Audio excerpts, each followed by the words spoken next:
কোরবানি এমন একটি ইবাদত যে ইবাদতে বিশেষভাবে আমাদের ইখলাস এবং নিষ্ঠার বিষয়টিকে গুরুত্বের সাথে দেখা আমাদের জন্য অপরিহার্য।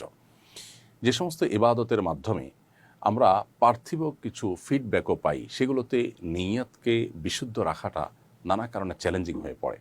কোরবানি সেরকম একটি ইবাদত। কোরবানির মাধ্যমে আমরা ফ্রেশ গোশত আহরণ করতে পারি, গোশত নিজেরা খেতে পারি। আল্লাহ তাআলা সেই সুযোগ আমাদের জন্য রেখেছেন। এজন্য কোরবানির ক্ষেত্রে নিয়তের অসাধুতা, অশুদ্ধতা এটা ব্যাপকভাবে আমাদেরকে গ্রাস করতে পারে, স্পর্শ করতে পারে, আমাদের ইবাদতকে নষ্ট করে দিতে পারে। আল্লাহ রাব্বুল আলামিন কেবল সে সমস্ত মানুষের দান গ্রহণ করেন যারা মুত্তাকি, অর্থাৎ তাদের অন্তরে তাকওয়া আছে, আল্লাহ ভীতির চেতনা থেকে কাজটা করেন, সেটাই শুধু আল্লাহ তাআলা গ্রহণ করেন। আল্লাহ তাআলা আরও বলেছেন, লা ইয়ানালাল্লাহা লুহুমুহা ওয়ালা দিমাউহা ওয়ালাকিন ইয়ানালুহুত তাকওয়া মিনকুম।